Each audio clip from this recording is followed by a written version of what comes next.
and welcome back to today's video. Gina here, and for today's video I decided to do a headstand tutorial.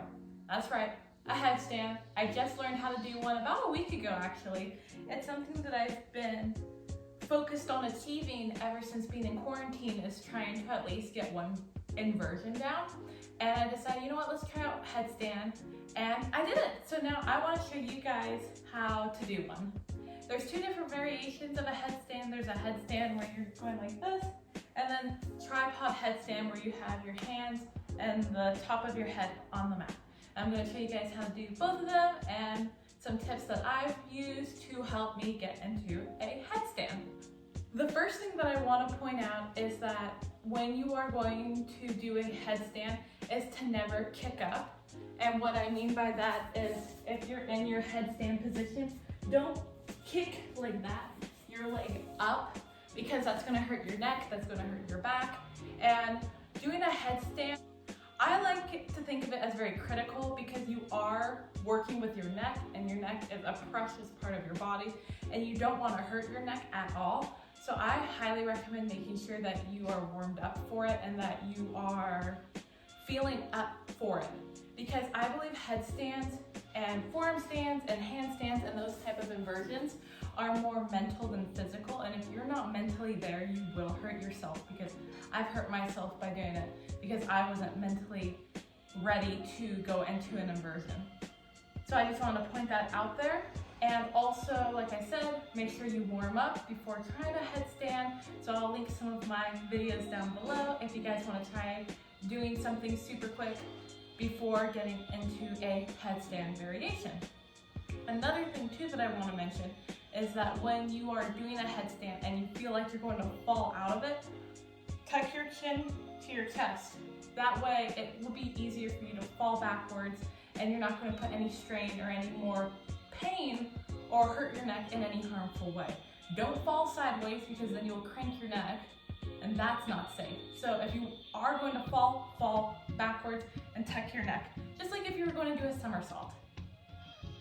Some of the moves that I liked to do to prep myself into getting into a headstand will be these 5 moves. You guys can do it, or you guys can do one of my flows, whatever you want to do. And move number 1 out of the 5 is downward facing dog, just like this.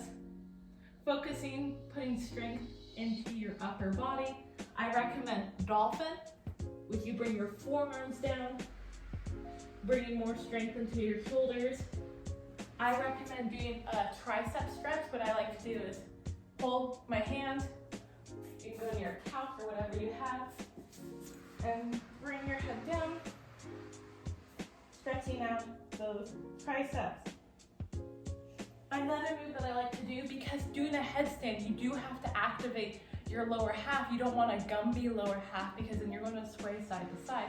So making sure that you have a strong core and a strong lower half, I recommend maybe doing boat pose, just to engage your core a little bit. And you can go into low boat, back to boat, low boat, back to boat. That way you can just engage the core and engage the legs a bit.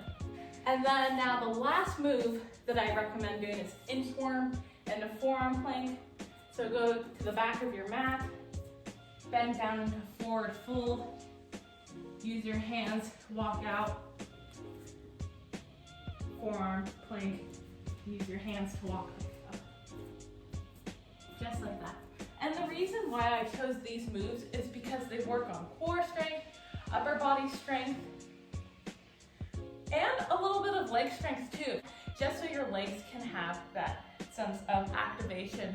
Because when you are going up into that inversion, your legs are not Gumby, your legs are being actively engaged, so you can keep yourself up. So there are many variations on how to get into a headstand. I'm going to show you guys the variation that I know how to do. So the first thing that I'm going to show you is the easier headstand out of the two, in my opinion, which is regular headstand. So this is the position you're going to be in. And I like to measure out my forearm length like this. So here's my hands, like this. That way I know it's in a compact way. I don't want to be too spread out because then my base wouldn't be too sturdy. And I also want to make sure that when I cup my hands like this, that I like to do one bun's length. I don't like putting my head into my hands. That's just personal preference for me. That way, in case if I do fall backwards, I have that wiggle room to help to bend my chin into my chest. That's just what I like to do, is what I prefer. Okay, let's get into our first headstand. So, like I said, I like to measure out forearm distance. Make your hands into a cup. Put the crown of your head near your hands. I like to walk my legs up.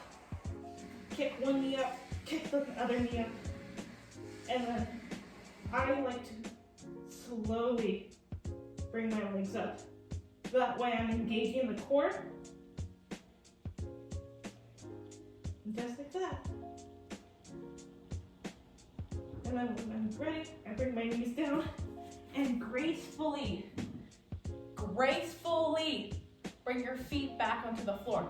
You want to make sure you get a habit of not stomping on the ground. That's going to add extra tension and extra frustration within the body that you don't need. You want to be silent, you want to be graceful, you want to be elegant, going in and out of these poses. Otherwise, that's just unneeded pressure when you're in that inversion, coming in and out of it too. Because coming in and out of it, in my opinion, is way more important than being in the position. Because once you are in the position, you know you're there. But if you're not going into the position correctly, that can hurt yourself. And if you're not coming out of the position correctly, that is going to hurt yourself as well.